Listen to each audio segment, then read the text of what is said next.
St. Peter the Apostle. St. Peter died between AD 64 and 68, was one of the 12 apostles of Jesus Christ, and the first leader of the early church. According to Christian tradition, Peter was crucified in Rome under Emperor Nero. He is traditionally counted as the first bishop of Rome, or pope, and also by Eastern Christian tradition as the first patriarch of Antioch.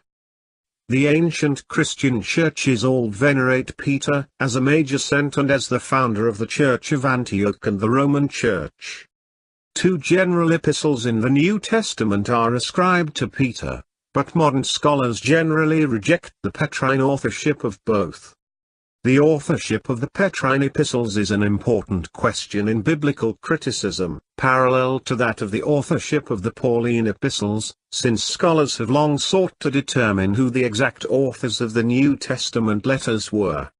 Most scholars today conclude that St. Peter was not the author of the 2 epistles that are attributed to him and that they were written by 2 different authors.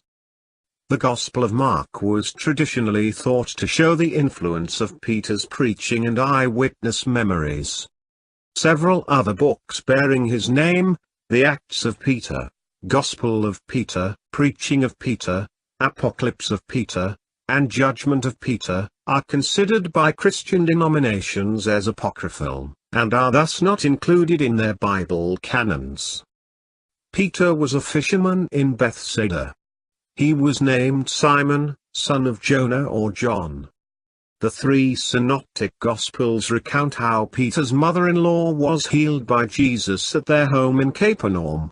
This passage clearly depicts Peter as being married. In the synoptic Gospels, Peter, then Simon, was a fisherman along with his brother, Andrew, and the sons of Zebedee, James, and John. The Gospel of John also depicts Peter fishing, even after the resurrection of Jesus, in the story of the catch of 153 fish. In Matthew and Mark, Jesus called Simon and his brother Andrew to be fishers of men. In Luke, Simon Peter owns the boat that Jesus uses to preach to the multitudes who were pressing on him at the shore of Lake Gennesaret. Jesus then amazes Simon and his companions James and John by telling them to lower their nets, whereupon they catch a huge number of fish.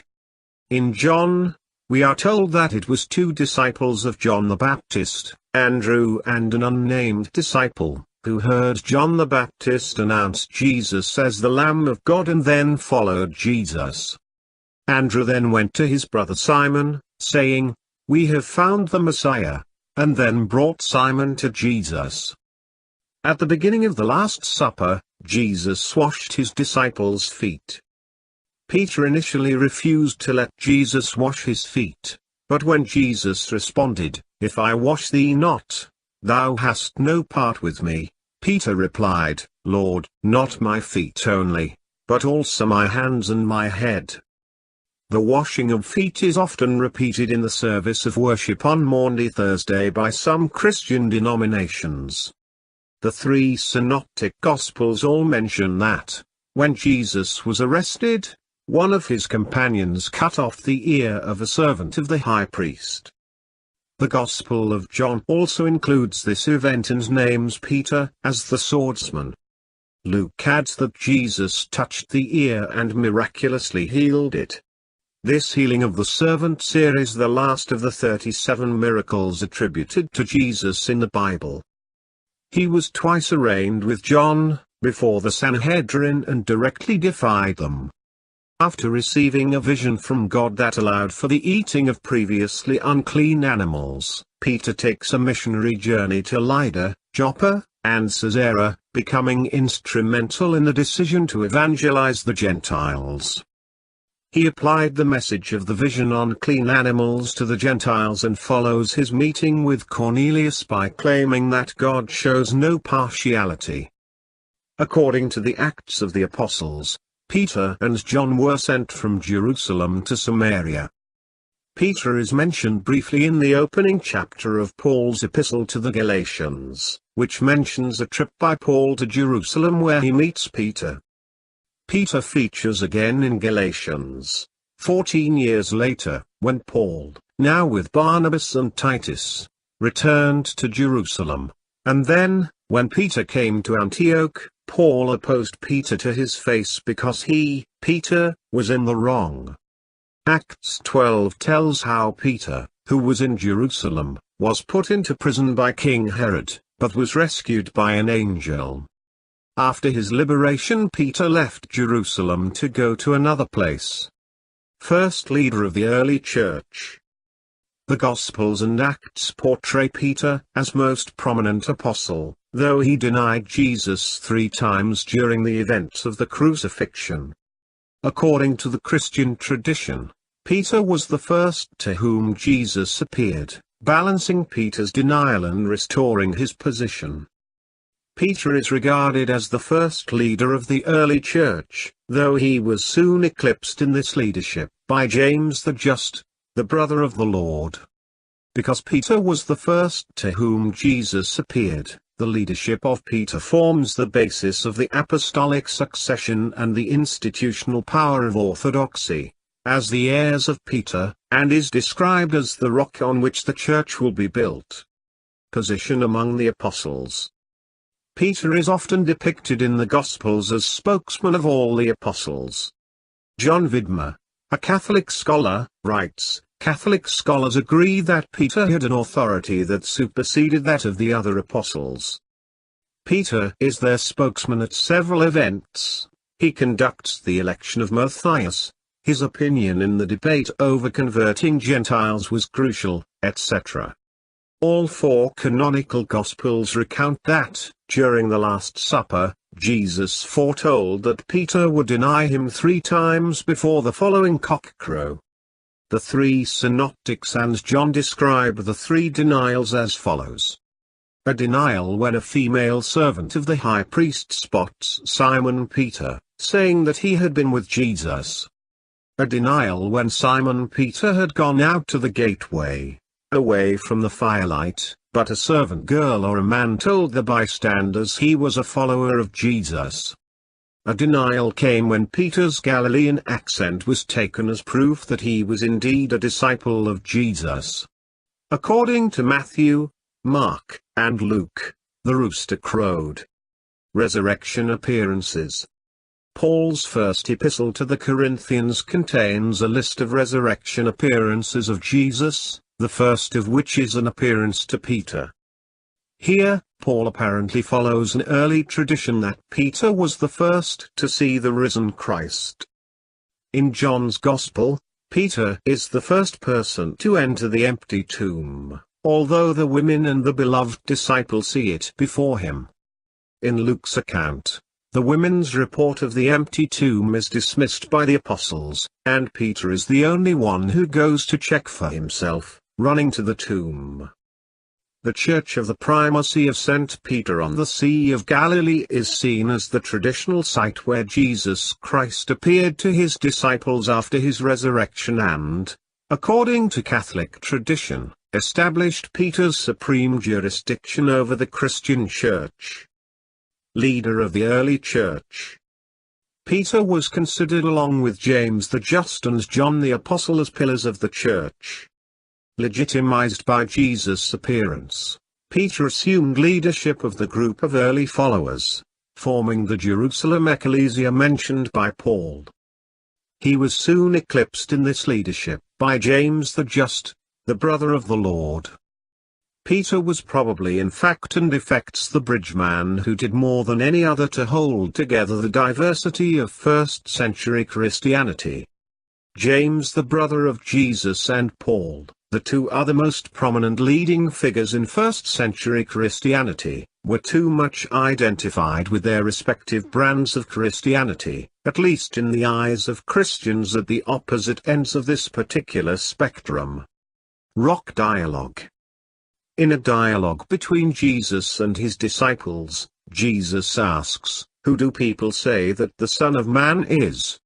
The disciples give various answers. When he asks, "Who do you say that I am?" Simon Peter answers, "You are the Messiah, the Son of the living God." Jesus then declares, "Blessed are you, Simon son of Jonah, for this was not revealed to you by flesh and blood, but by my Father in heaven. And I tell you that you are Cephas, Peter, Petros, and on this rock, Petra, I will build my church." Apostolic succession. The leadership of Peter forms the basis of the apostolic succession and the institutional power of orthodoxy, as the heirs of Peter, and is described as the rock on which the church will be built. Catholics refer to him as chief of the apostles, as do the Eastern Orthodox and the Oriental Orthodox. In Coptic Orthodox Church liturgy, he is referred to as prominent or head among the apostles, a title shared with Paul in the text. Antioch. According to the epistle to the Galatians, Peter went to Antioch where Paul rebuked him for following the conservative line regarding the conversion of Gentiles, having meals separate from Gentiles. Subsequent tradition held that Peter had been the first patriarch of Antioch. According to the writings of Origen and Eusebius in his church history, Peter would have been the founder of the Church of Antioch, and that he had served as Bishop of Antioch for 7 years, before his journey to Rome. Connection to Rome. In a strong tradition of the early Church, Peter is said to have founded the Church in Rome, served as its bishop, authored 2 epistles, and then met martyrdom there along with Paul. Papacy. The Catholic Church speaks of the Pope, the Bishop of Rome, as the successor of Saint Peter. This is often interpreted to imply that Peter was the first bishop of Rome. While the church in Rome was already flourishing when Paul wrote his epistle to the Romans about AD 57, he greets some 50 people in Rome by name, but not Peter whom he knew. According to Origen and Eusebius, after having first founded the church at Antioch, Peter went away to Rome preaching the gospel, and he also presided over the Church of Rome until his death. Simon Magus. Eusebius of Caesarea relates that when Peter confronts Simon Magus at Judea, mentioned in Acts 8, Simon Magus flees to Rome, where the Romans got to regard him as a god. According to Eusebius, his luck did not last long, since God sent Peter to Rome, and Simon was quenched and immediately destroyed. An apocryphal work, the Actus Versalensis, 7th century, a Latin text published widely in translation under the title Acts of Peter, sets Peter's confrontation with Simon Magus in Rome. Crucifixion at Rome. Early church tradition says that Peter died by crucifixion at the time of the Great Fire of Rome in the year 64. This took place 3 months after the disastrous fire that destroyed Rome, for which the emperor, Nero, wished to blame the Christians. Traditionally, Roman authorities sentenced him to death by crucifixion. In accordance with the apocryphal Acts of Peter, he was crucified head down. Tradition also locates his burial place where the Basilica of St. Peter was later built, directly beneath the basilica's high altar. The apocryphal Acts of Peter, 2nd century, is the source for the tradition about the Latin famous phrase Quo vadis, Domine? Which means where are you going, Lord? According to the story, Peter, fleeing Rome to avoid execution, meets the risen Jesus. In the Latin translation, Peter asks Jesus, Quo vadis? He replies, I am going to Rome to be crucified again. Peter then gains the courage to continue his ministry and returns to the city, where he is martyred. The death of Peter is attested to by Tertullian at the end of the 2nd century, in his prescription against heretics, noting that Peter endured a passion like his Lord's. Origen in his commentary, quoted by Eusebius of Caesarea in his ecclesiastical history, said, Peter was crucified at Rome with his head downwards, as he himself had desired to suffer. The cross of St. Peter inverts the Latin cross based on this refusal, and his claim of being unworthy to die the same way as his Saviour. Burial. Catholic tradition holds that Peter's inverted crucifixion occurred in the gardens of Nero, with the burial in St. Peter's tomb nearby. In the early 4th century, the Emperor Constantine the Great decided to honor Peter with a large basilica whose altar is located over what is said to be the point of Peter's burial.